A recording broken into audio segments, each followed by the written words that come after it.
Good morning, good morning, good morning. Welcome to the Think and Grow Rich Mastermind live show. My name is Dr. Peter A. James, and I am so excited to be here with you all today as we dive on into Think and Grow Rich by Napoleon Hill. It is Saturday morning, it is early. You are here because you are persistent. Let's talk about persistence today a little bit, if we could. I'm not alone, folks, as we dive on into Napoleon Hill's phenomenal book, Think and Grow Rich. If you have not ever picked up a copy of Think and Grow Rich, today is your day to do so. Actually, I'm actually surprised every now and then by people who reference Think and Grow Rich as their book of choice, as their historic book of choice, as they think about how they've been successful in their career. Today is no different as we bring in a special guest who is going to dive into that a little bit to show how Think and Grow Rich has inspired his success. However, I do have two distinguished hosts that I would love to bring on in for them to introduce themselves, number one, but also to hear about what persistence might look like in their lives really briefly. And if you're watching, we would love to see how persistence has been manifested in your life, for lack of a better word. But without further ado, let's bring on in Mr. Galen Bingham. Galen, good morning to you, sir. I hope you are doing well today. Galen, are you persistent?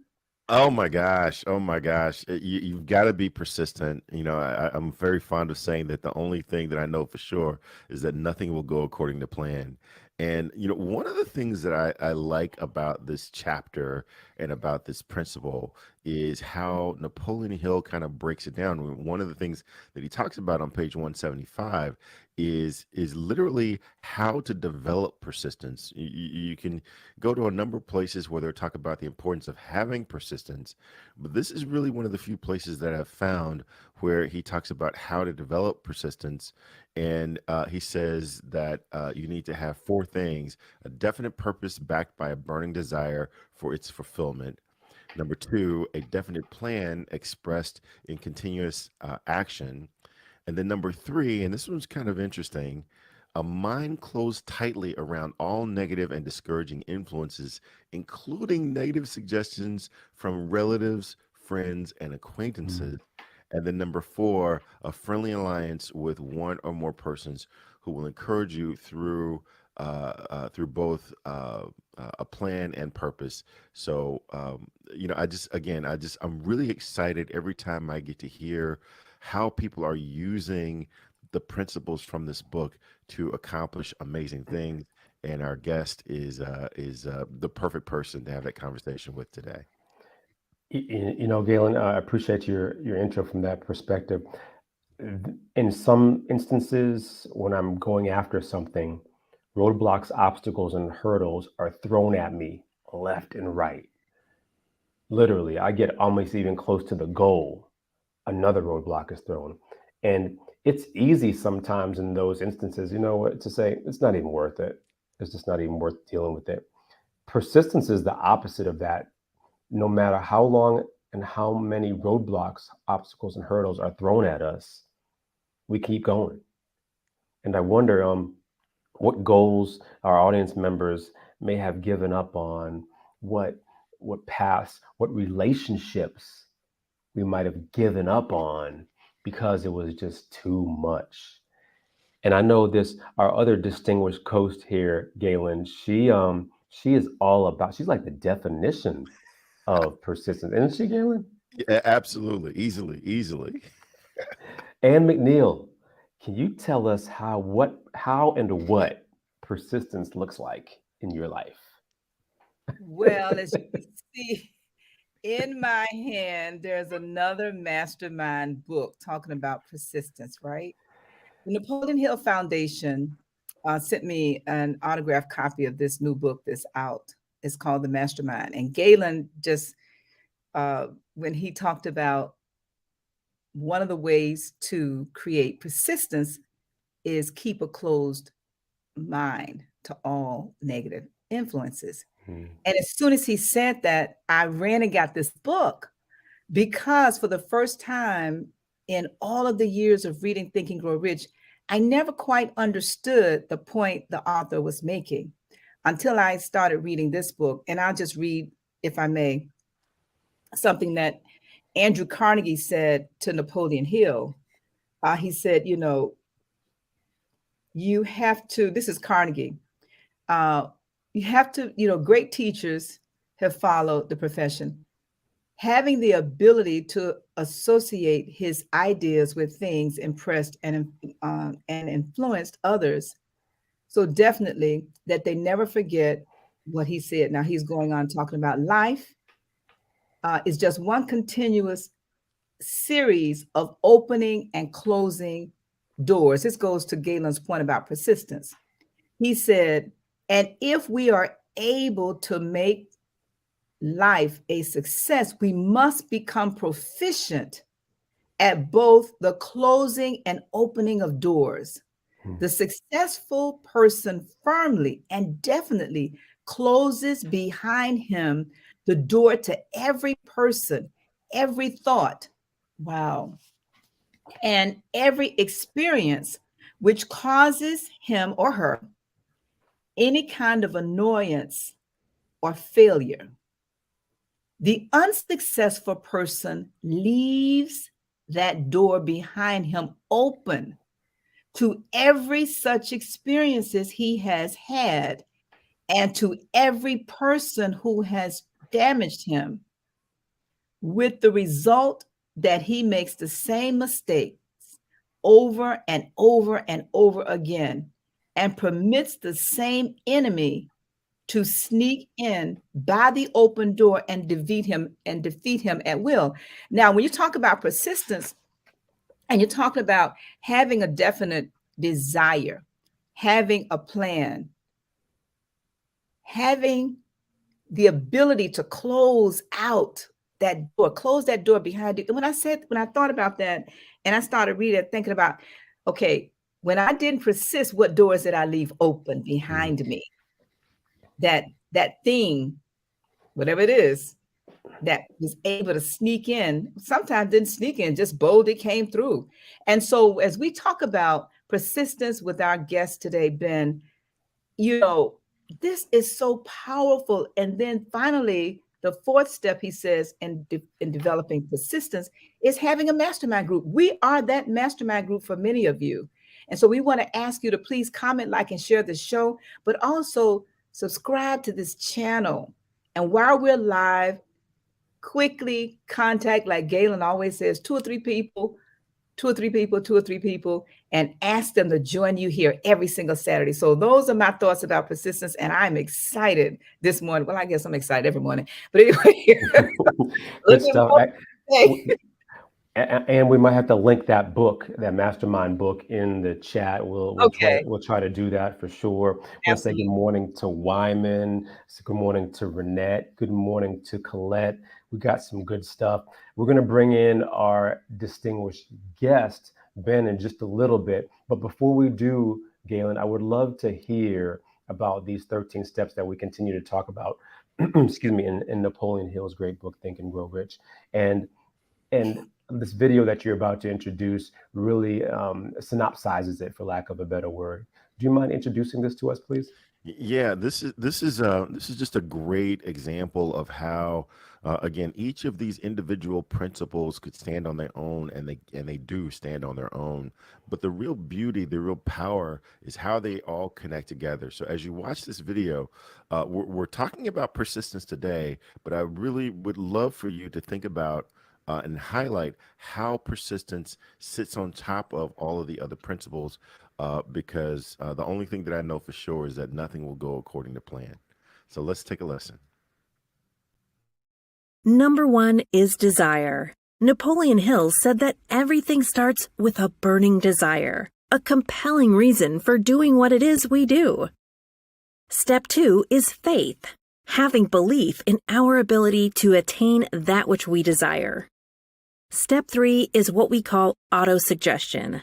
Autosuggestion simply means being very intentional about the things that we are pouring into our thoughts, into our brains, and into our consciousness. Our brains, our minds will receive everything automatically. But we have to work extra hard to make sure that the positive things are what we are feeding ourselves, because those positive thoughts are going to turn into positive actions. Step number 4 is specialized knowledge. No one person knows everything, even about whatever their particular area of expertise might be. And the value of the MasterMind principle is using the specialized knowledge of other people. Step number 5 is imagination, the workshop of the mind. Everything starts with our imagination and our thoughts, the burning desire to transform those thoughts into our reality.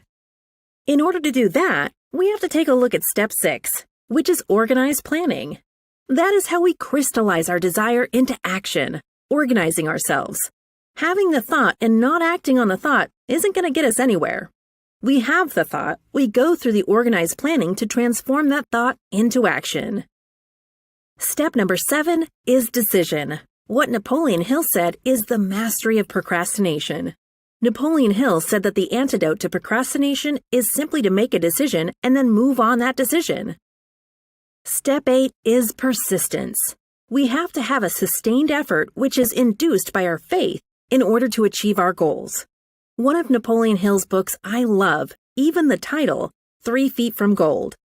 Those people who became rich during the gold rush in the wild, wild west days didn't do that because they were necessarily smarter or had better information than anyone else. It's because they stayed just a little bit longer. Sometimes people left when they were just literally 3 feet from gold. So hanging in there, being persistent, is step number 8. Step number 9, the power of the mastermind, the driving force. None of us can accomplish anything on our own. Everybody, I don't care who you are, from the most prominent person to the person who might be considered the lowest on the totem pole, everybody has someone who helped them get to where they are. And the power of the mastermind is being able to use those influences around us. Use the thoughts, use the knowledge, use the exploration of other people to help us in achieving our goal. Step number 10, the mystery of sex transmutation. This title can be a little confusing, but essentially what the mystery of sex transmutation means is that we oftentimes in our society think of sex as being purely physical.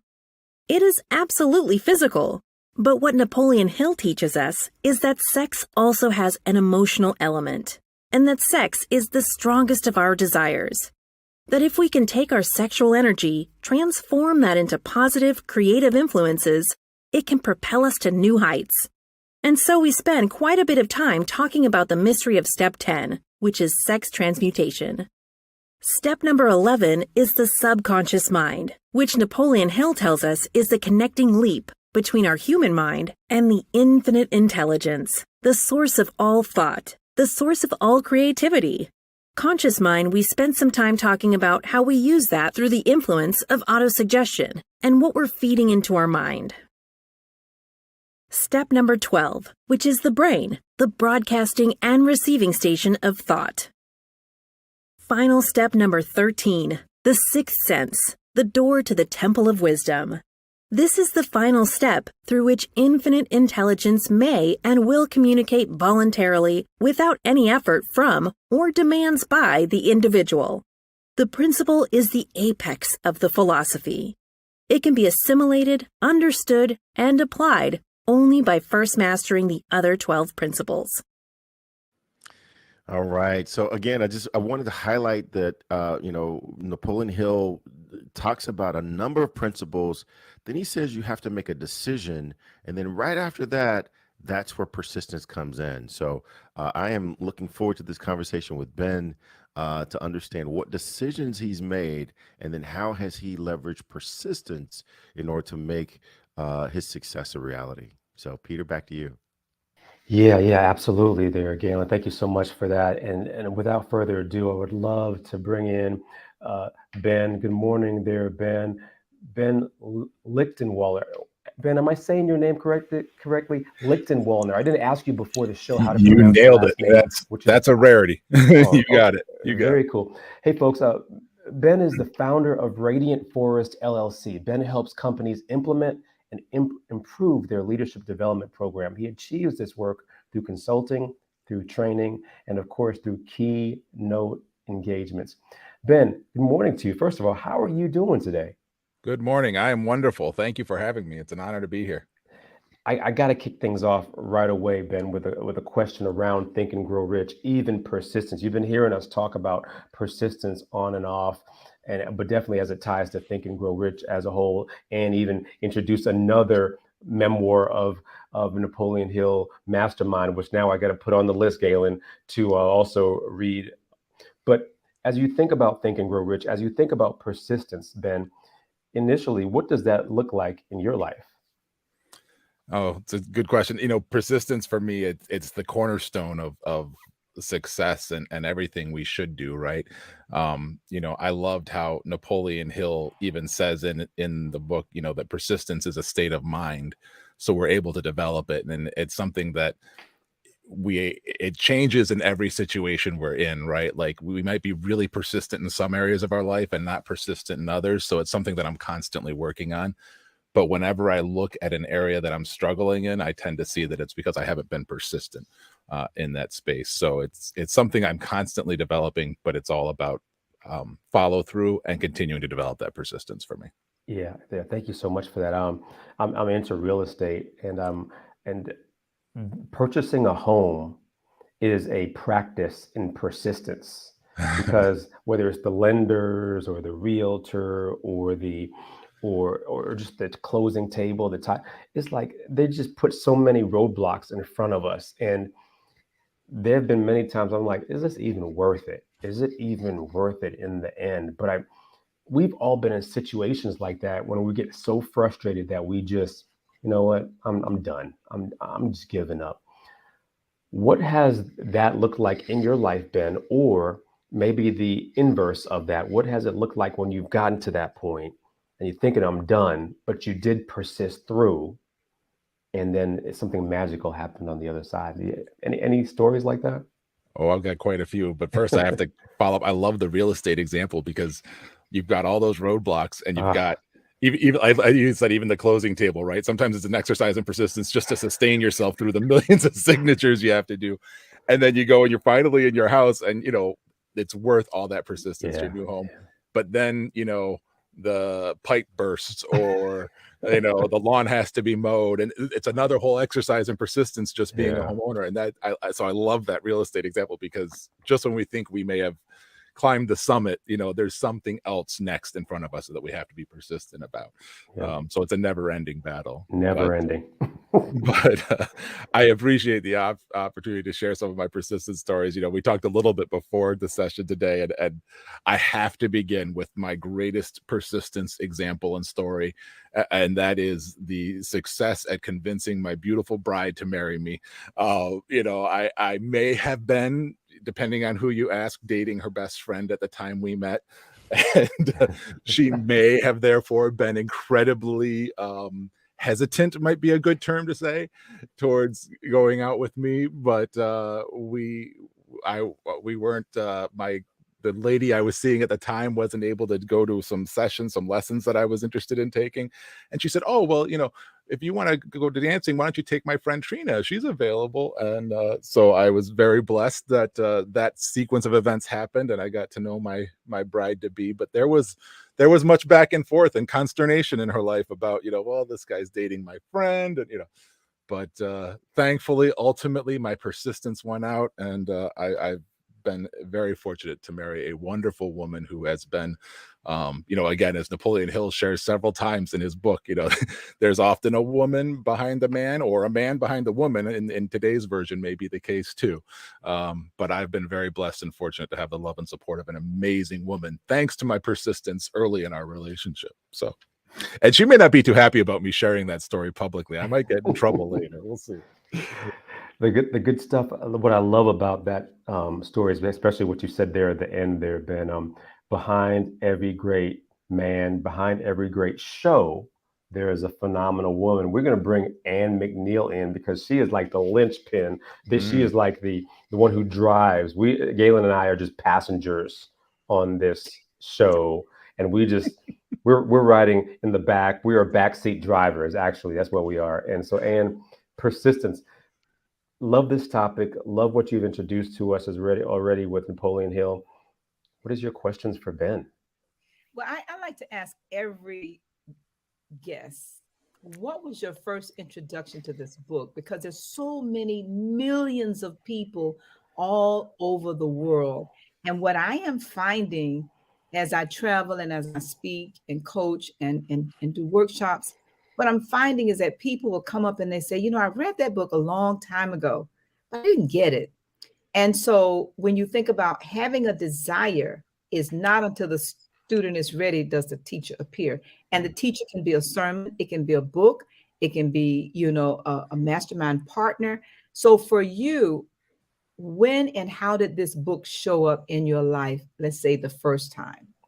Oh yeah. And I love, first of all, the first time, because this is a book that we come back to time and again if you're not consistently engaged in it, like I know many of you and hopefully in this mastermind are. It was about 2004 when I started really my passion around servant leadership.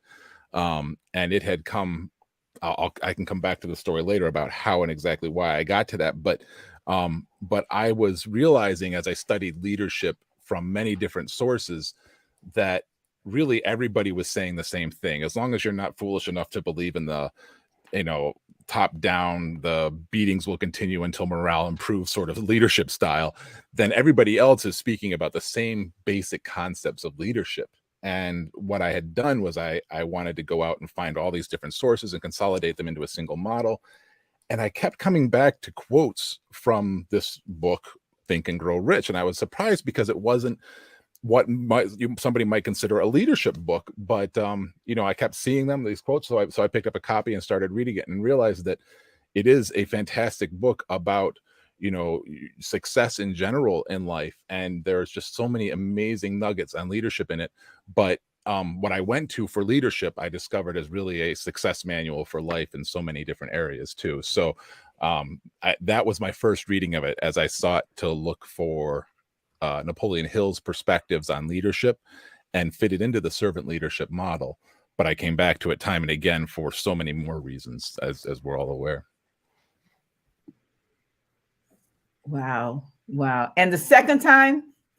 Third time? yeah Second time and third time, second time was shortly after getting married. That would have been many years later, but not so many years later, couple years later, and starting to think about family budgeting and planning. And third time was probably we've all experienced at some point in our lives when we realize, hey, we're not quite achieving what we want to in our lives. And so I came back to it, and I'm probably on my 7th reading of it now. Admittedly, since I was so honored to be invited back here, I picked it up again and started rereading it and refreshing my memory, because I've been practicing, I think, a lot of the principles in it for a long time, but I was past due for another refresher. Awesome. Good stuff. Good insight. I was, as I was listening to Ben there, and I'm just even thinking about this whole persistence conversation. I was even having a talk with clients this past week, and here's really one of the bigger lessons in persistence. And listen to this phrase for everyone who's listening on the show today too. There is no such thing as fast money, right? There is no such thing as overnight success. Yes. Anything that we do, we have to put the time in, we have to put the work in order to realize that success. People may challenge me and say, Peter, there's such things as the lottery, and there's illegal ways to make money. Yes, if you want to go those routes, they are open to you. However, if you're really trying to dive into financial success, it doesn't happen overnight. Galen, you and I talk about this quite a bit, talk about Napoleon Hill's book, but definitely persistence in the ways that we're being persistent on a regular basis. I would love for you to come on in this conversation, ask Ben some questions, but also dive on into what this looks like a little bit in your life as you are on your journey and your career as well there, Galen. Yeah, I actually listening to Ben talk about being able to persuade his future wife to go out with him. I'm reminded of premarital counseling that I received from the pastor who married my wife and I. And I'm sure he said a lot of amazing things, but the one thing that has stayed with me for, I don't know, 28 years now is he said the key to marriage is you've got to be committed to being committed. And that's basically the definition of Mhm. persistence. This is an Yeah. endurance game. And if you're just in love and you're here because you're in love, then that's going to get you so far. But at the end of the day, you've got to be committed to being committed.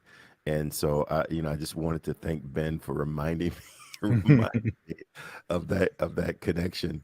And my question to Ben, because this is something, Peter, that you and I talked about just last week, is again these four elements of developing persistence, and in particular, how Ben, how do you keep your mind closed tightly against all negative and discouraging influences, particularly when they come from relatives and Mm. friends and acquaintances, people who are trying to keep you safe and trying to make sure that you don't go into ditches that you can't get out of. How do you keep your mind closed against those negative comments and influences? Oh wow, that's a great question, and it's tough because I almost want to take a step back and say you can't completely close it off. So it's more about how we respond to them, right? And I think that's where you were going. But the reality is we do hear them, and we hear those challenges all the time. We hear the negative, and there's so many good examples and different quotes I could rely on. But for me personally, I'm a follower of Jesus Christ, so I often look to the Bible. And one of the things that stands out for me is time and again the apostles speak about how we're blessed when we face challenges in our lives. We have to look at it as a blessing because if we're doing and pursuing what is right, if we're doing and pursuing what is good and holy in this world, then it's a blessing to be persecuted. It's a blessing to be challenged. And throughout whatever may be right in your life, whatever your source of faith and inspiration is, it may not be the teachings of Jesus Christ. It may be um, Gandhi or Allah, or, it could be whatever it is in your life. But if you are pursuing what you believe is right in this world, then you got to know that you are going to face obstacles. You're going to face naysayers. You're going to face an enemy who is potent and strong and persistent in their own ways to try and stop you. And that to me is what keeps me going, is knowing that the bigger the obstacle is, the closer I am to achieving success, to achieving the goal, to achieving the aim. So if the resistance is greater, I know I'm succeeding. I might not be there yet, but I'm closer to it. And so that's what really helps me to block out those negative thoughts or turn them away or downgrade them in my life in some way. Yeah, wow. Thank you for that. Peter, and I'd love to hear from you guys as well. What are some things that you do to, as Napoleon Hill says, close your mind tightly against those negative comments? And very often the negative comments are coming from inside my own head, right? It's Mm. something someone said 5 years ago, and I remember that negative comment, and I've got to be diligent against defending myself against that. Well, I'll start with what I call my mental surgery that I do as a daily date with myself every day. Because I think that persistence, like your dreams and goals, you have to constantly remind yourself. Think about this. Many years ago, a commercial on TV was 60 seconds. Anybody remember that? A Yep. one commercial lasted 60 seconds. If you look at a commercial now, that 60 seconds now have 5, 6, 7 commercials in the 60 seconds. So now we are being bombarded subliminally at the rate that you cannot even think. Well, what am I doing on a daily basis to bombard myself with the positive, with my desires, my dreams, Mm. my goals? And I call it mental surgery. And I hold a clarity mind where we do daily exercises for the mind, my mind. And that allows me, encourages me, and motivates me to beginning of the day, and Ben hit the nail on the head, because I'm also a Christian, and I do praise and worship every single day, first thing in the morning, but also throughout the day, just intermittently. Why? Because I am being bombarded all day long, whether it's social media, whether it's board advertising, or whether it's people just saying things that I need to better learn to close that door behind me, right? And that was such a powerful image for me, to literally see that door close by intentionally focusing on that which I desire. And that's what I do, Galen, in my 5 businesses, but focusing on what's the ultimate goal. And on Ben's shirt, he has the word service, right? And I think that all of us, that's the rent we pay for the space we occupy. And so it all, for me, on a daily basis, come back to my ultimate mission and vision in my life, starting with that daily clarity work that I do. Love that. I'll jump on in. I love even what Ben mentioned about when you are in the fight, when you are being persistent, the more challenges that are thrown at us, we know we must be doing something right. Right. And yeah, the Bible gives so many great examples of what that looks like. But listen, we need to go no further than our own lives, and where we've had to go to college. Right. And the roadblocks and the challenges that were thrown at us on a regular basis. And I don't know about you, but I was one of thinking, hey, you know what? Why even stay in college? Why even do all this? I'm just done. I'm just done. And the journey sometimes can get very frustrating. The journey can get challenging, exasperating. It's just so many adjectives and adverbs that we can use to really describe what we're going through. But when we come through on the other side, when we come through there, we almost forget about the pain. We almost forget about, the pain that we've been through. We're very exhilarated of accomplishments. And I wonder, for those of us who are watching and listening, we got some great comments that are coming in for sure about what that looks like. And Ann, I know you also, going back to you a little bit, I would love for you to bring on in some ways that you can support us as it relates to some things that you have going on that can support us on this journey, to allow us, to help us to be more persistent. Can you share a little bit with us? Absolutely. This podcast and this program was created on behalf of the International MasterMind Association, because my desire, my larger vision, if you will, is to create a place that all of us can come and be held accountable for our dreams and our goals, but in every area of our lives. And so every month on the second Tuesday at 9 a.m. Eastern Time, we host what's called a MasterMind beta test. And we discuss the good, the bad, and the ugly of masterminding. And this month coming up is going to be held on the 13th of September. And you can go to International Masterminders with an s.com/group mastermind, and you can register. But that is one way that we are creating a platform. Because think about this, where can you go? I mean, I want every single person think, whether you're listening live or in the future, take a moment and think about, where can you go that's positive, where we're not selling you anything, but we're creating a place where you can be held accountable for whatever you said you wanted to do in your spiritual life, your family life, your financial area, your health, your education, your business, or if it's a career, your personal development, your recreation, creativity, and the civic area. Think about, where can you go? And as I thought about it, going back 40 plus years ago, it was not church.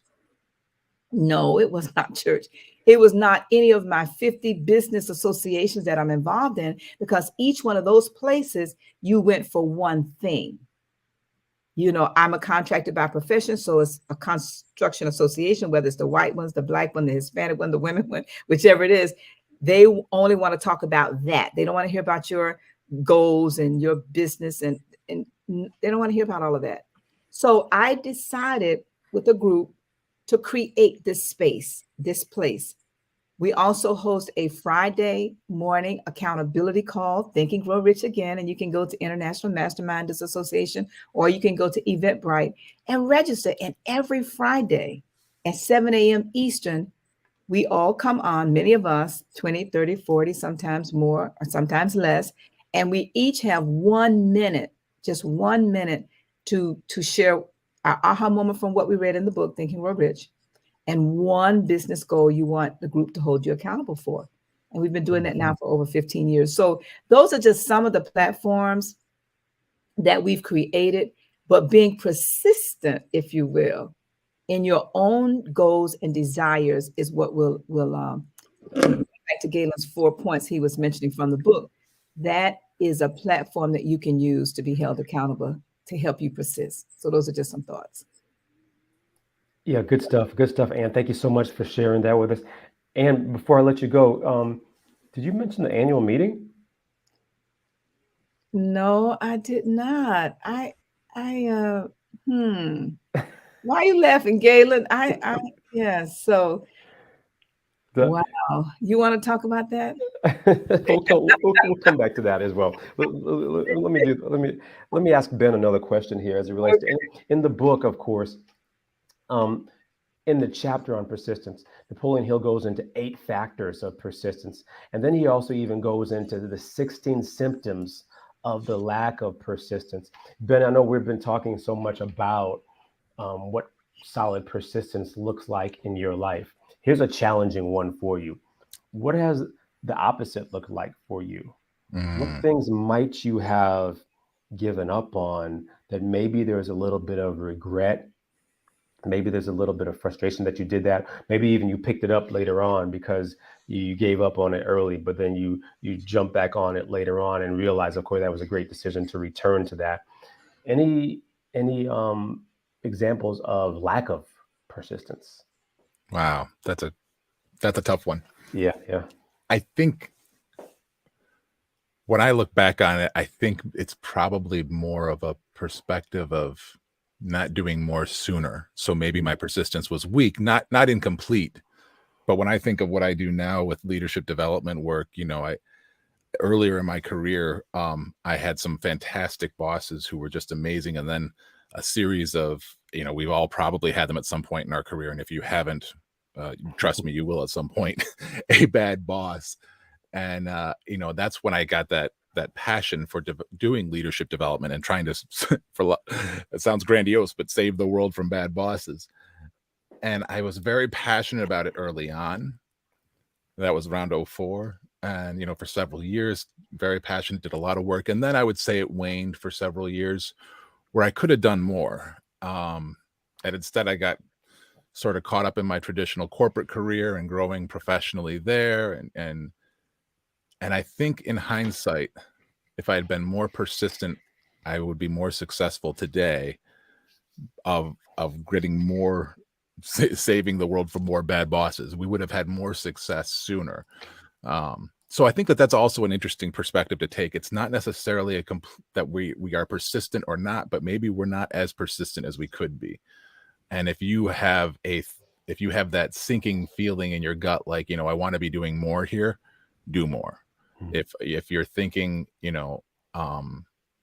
there's more opportunity, or I'm listening too much to the naysayers, to the enemy, to the voices in my head, then jump in there, and address that. Don't let it wane too long. Yeah. And I think you had a thought on this, or something you wanted to jump in on. Yes. You just hit something for me, because why do we persist? And what has come up for me, the more I read this book and the more I allow it to read me, I find that my persistence is not indirectly, but directly connected to my desire. And if I have a strong desire, my persistence is unstoppable. But if my desire is weak, I don't feel like doing that right now. I don't feel like making that call. I don't feel like going on that appointment. Oh, let me take a break. Oh, I'll go in late. Oh, I'll leave early. And so when you started talking about persistence and bad bosses, I'd like to challenge all of us to just maybe just rewind and just, not long, just reflect a little bit on maybe one or two instances when you did not persist. If you really look at that thing that you desired, maybe it was a weak desire. And when you think about a strong desire, nothing stopped you. Not you, just you being, I'm talking about all of us. And so I just want to encourage us. This is why the author starts the book off with the chapter on desire. And our other favorite book says that he would give us the what of our heart is the desires of our heart. And there's a connectedness there. And it's the desire. Now you have to have that which you desire. He would give you the desire. But if you don't have a desire, then there's nothing to persist on. Good stuff. Good stuff. We have a comment. Look at this one now. A comment from Renette in the chat. Renette says, where can we go that's positive, that we can be held accountable in every area of our lives? I don't know of another place that we can be directly accountable except here, Ann. Nice. I would suggest to everybody, one of the reasons why we're always talking about MasterMind is create the space you desire. I had a client on yesterday. She's the first person, and I'm not going to call her name, but she is the first person since I wrote my book.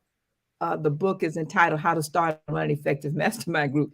She is the first person that I've coached who actually purchased the book prior to becoming a client and created her own mastermind book from the steps, created her own mastermind group from the steps in the book, and they are awesome as a group. So when the question is asked, where can I go? I would suggest create your own mastermind group. And the book says you must be very careful who you put in that group. And I'd like to suggest start with only one person. And I'm going to use Galen and Peter as an example. You start with one person. Don't put together a lot of people and say, oh, let's form this group. Because the mastermind group, you're talking about persistence, and I'm in one group, we've been together for 30 plus years, right? You start with one person, and the two of you must agree on the third. The three of you must agree on the fourth, and so on and so on. Because in order for that group to be like-minded and like-spirited, you must be in harmony with each other. And when you bring a group of people together and you have no idea what's gone on between those people, two of those people, and you did not know, and you put them together in a group, this is why many mastermind groups don't work. And they don't understand why they don't work. This is a spiritual endeavor here. So those are just some thoughts. Just some thoughts. It really is a spiritual endeavor. Galen, I want to bring you in on this conversation with Ben here. But as we even analyze what this persistence has looked like for each of us, any thoughts on this? Yeah, I mean, I want to go back to something I mentioned early on. The only thing that I know for sure is that nothing will go according to plan. And if you're not committed to getting to your desire, to your objective, then you're going to seize every opportunity to get out of the race. You just have to be committed to being committed. If this is something that's really important to you, if it's not important to you, then you're going to be found out, right? And it's going to become very obvious. But if this is something that you really, really want, then you've got to decide that this is how it's going to be.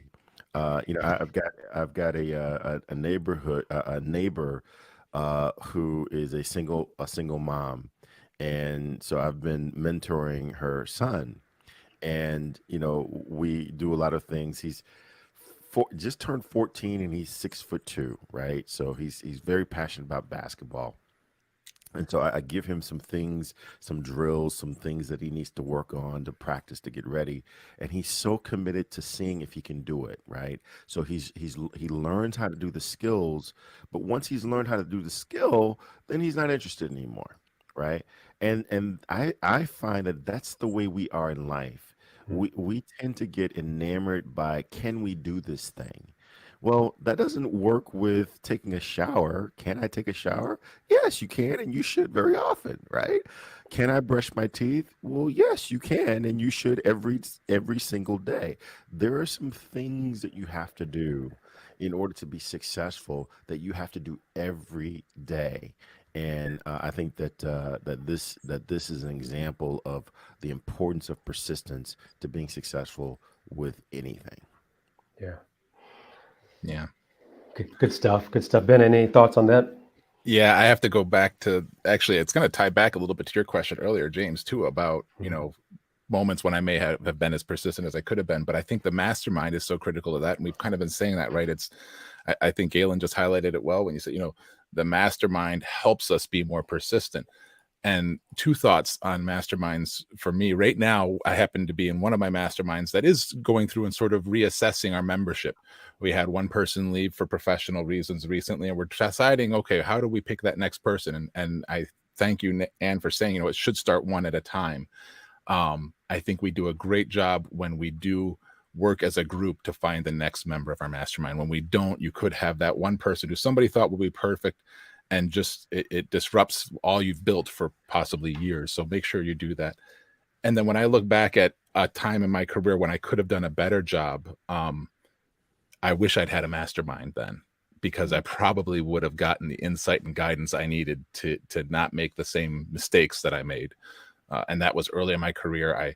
It was one of my first executive positions. I was CIO for a national nonprofit, which is a fantastic organization, but they had a CFO who I reported to, who had this nasty habit. He was proud of his model, where what he would do is hire people, work them to the bone, and burn them out until they basically couldn't work anymore. And he would hire their replacement, cross-train them, and fire the original person. I mean, just inhumane environment. I was responsible for roughly half of his organization, and he would ask me to basically do the same thing, and I refused to. Time and again, I refused to. And it came to a breaking point where it ultimately cost me that position in the company, where I just refused to practice the same behaviors that he insisted upon. And in hindsight now, looking back, I've learned a lot from that I teach in my courses. But what I wish I'd had a mastermind for was they probably would have caught those same things, those opportunities that I missed. Specifically in that case, I've learned that, whenever you're at an executive level, you have to make sure that you've got strong relationships with peers of your superiors. And if you don't, you're at big risk there. That's the sort of thing that a mastermind will help you find. They'll help you assess a situation and look at it from different perspectives that you might not find so clear. So yeah, the mastermind has been vital to my persistence. And if I had it back then, I probably would have been better off. Good stuff. That's a setup. I know you were trying to pass it back to me, though, Ann. I'm going to pass it right back to you there. Can you tell us about what a solid mastermind might look like, especially one on an annual basis? I can take a hint. Especially after you being persistent that I discussed with International Mastermind Association. Annual meeting, it is not a conference. It is an annual meeting for your life. And Renette Gordon hit the nail on the head when she said, where else can you go, right? So think about, where can you go on an annual basis with your family? And I am so honored for all of you that have already messaged me, called me, or let me know you have your plane ticket, you have already registered. And I'm talking about families. Excited? I could not be more excited, because imagine we're talking about coming here and masterminding with each other, but Napoleon Hill tells us that the best mastermind is a husband and wife. Can you imagine a couple on the same page at the same time, going in the same direction? Think about all of the great men that have been extremely successful. Now, there are some that are successful in some other ways, but the ones that endure to the end, they've had a partner. We talked earlier about that woman behind them. But where can that partner go and be held accountable for your family goals and all 10 of those areas? and then meet up and connect with other people, including your children and grandchildren. That's my larger vision in creating this space and place. So in January, the 6th and the 7th, 2023, we will be hosting our annual meeting for your life. It's the Think and Grow Rich annual accountability meeting. It's going to be held in Boca Raton, Florida, the 6th and the 7th of January, 2023. You can go to internationalmasterminders.com and register. Please register before the rates increase. And I have to keep saying that because some of us like to wait to the last minute. It's not a good thing because space is limited and we do still practice COVID, space distancing. But I just really want to encourage all of you, if you have children especially, we still host a Sunday Think and Grow Rich accountability meeting on Zoom for 30 minutes from 3:30 to 4 o'clock Eastern time for your children, any age. My granddaughter, she's 5, and she is in the group. They read 2 pages of Think and Grow Rich per week. And by the end of the year, they are finished with that book.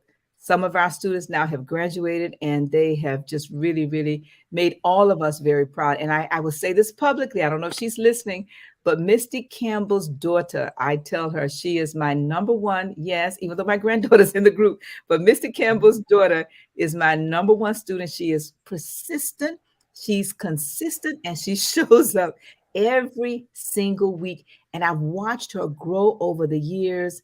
And it has just been a phenomenal experience for me and many of the parents. So again, you can go to internationalmasterminders.com to register your children for the Think and Grow Rich Sunday accountability meeting, or you can go to Eventbrite. Either way, please register and join us to be held accountable for your desires and your dreams as you learn to persist with the spirit of excellence. Good stuff. Good stuff. A lot of good stuff there, and thank you so much for sharing. Galen, love to hear how the audience would love to hear how we can stay in touch with you. Maybe even some parting thoughts how Ben enriched your life today. Yeah, this has been a great conversation. Anytime I get to listen to how other leaders go about being more effective, improving their effectiveness.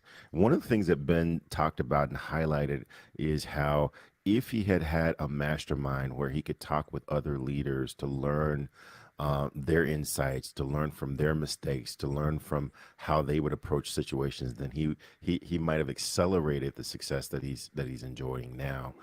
One of the things that you can do to get a hold of me, you can follow me on any social media platform, but I think one of the more fun ways is to check out my podcast. It's called Whiskey, Jazz, and Leadership.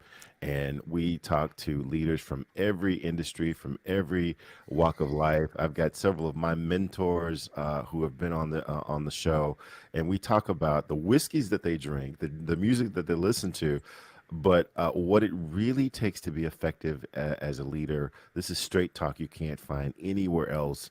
We're on every podcast platform, streaming in 20 different countries. We double dog dare you to try it at least once. But this has been an incredible conversation, and I just really want to thank Ben for coming on and being so transparent with his journey and his journey towards continued success. Good stuff. Good stuff. With that being said there, Ben, tell the audience how we can stay in touch with you. Maybe some insights from today, but definitely how we can stay in touch with you. What's some things that you have going on for the future? We're just so excited that you were able to join us today there, Ben. It really is my pleasure and honor to join you, gang, today. Thank you for having me. You can reach me at ben@modernservantleader.com. Or if you can copy that last name, man, you can find me just about anywhere. It's not that common of a name. Although I will say there is one other Ben Lichtenwalner in the world, and he does crime scene cleanup. So if you see crime scene cleanup, you got the wrong one. Great guy, by the way. But I have a new course coming up for those of you who may be looking for your first leadership role or a new leadership role. It's specifically targeted at individuals who are struggling to get that people leadership role. If you're interested in that, you can email me and I'll get you signed up for it. either of my books, I'm happy to give you a free digital copy. Just email me. But more importantly, if you are struggling, if you feel that the enemy's pushing you and you're having a hard time getting over an obstacle or a hurdle, shoot me an email. I'd be happy to be your accountability partner to help push you through it. I have so many great stories and examples of persistence out there, not for myself, but some famous examples too. So don't hesitate to email me anytime I can be of assistance to you and your careers. And I really appreciate you all having me here today. It's been an honor.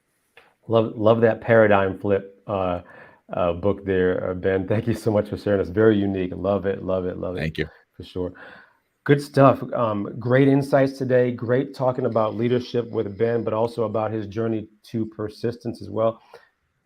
I want to bring everyone back in as we reflect on what is one or two persistent things you're going to do this week as we wrap up here. Would love to hear from everyone in the room. Ann McNeil, can I start with you? What is one persistent thing that you're going to do this week to keep the momentum going in your life? Well, the first thing I'm going to do is read this comment by Wyman. What is that? Wyman says, when we observe a squirrel extracting seeds from a bird feeder, we observed persistence. Squirrels don't wake up saying, I'm going to be persistent today. It's in their DNA, as it should be in ours.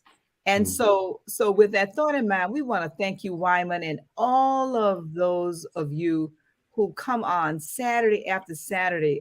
We start calling names, we get in trouble. But all of you, you know who you are. We want to thank you for constantly sharing with us, right? I am going to close the doors. I'm going to lock those doors shut and visually see that lock and that key click turning in the doors that are the naysayers, the negative influences, and those things that can be distracting. I'm reading a book called Traction, and I'm working on personally not going on tangents, okay? Because I can go on tangent and not know how I got down that road. So closing those doors, those shiny objects that get me off track on my definite purpose. So that's the one thing that I'm going to do this week. And again, my name is Ann McNeil. I did not say that. How you can reach me at annmcneil.com, but it has been so empowering to listen to your story. And Ben, I know you don't mind me sharing with the audience that your wife is of my hue. And that in and of itself is another persistent story that we might need to have you come back and talk about, because that in and of itself, by itself, creates a stronger commitment to that which you desire. As you could tell, I would be honored to talk about my wife anytime.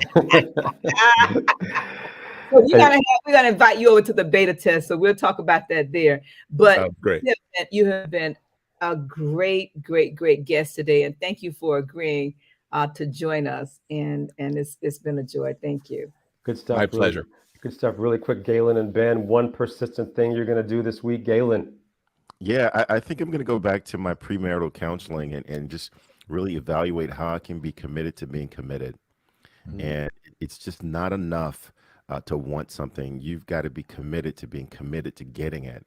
And I'm going to evaluate those areas in my life where I've only wanted it, but I haven't been committed to being committed. Yeah, good stuff. Good stuff, Galen. I like that. Ben, you've inspired us to dive into our marriages and be more committed, or even just reflect on that from that perspective. One thing from you, Ben. Yeah, for me this week, I'm going to focus on my consistency of persistency, I think. And we, thanks to your great questions, Peter, I appreciate that. I kind of went back and realized that my weakest points were how much further we could be and how much more successful we could be if we were consistent in our persistency. And I know that sounds a little bit silly, but yeah, there were times when I was persistent, but not as persistent as I could have been. And I'm gonna start evaluating where in my life could my persistence be greater. Might not be incomplete, but greater. So. Yeah, I actually love that phrase though, Ben, and maybe that's one of my biggest takeaways today. How can I be consistent in my own persistence? You and Galen have said that so eloquently for sure. My name is Dr. Peter A. James.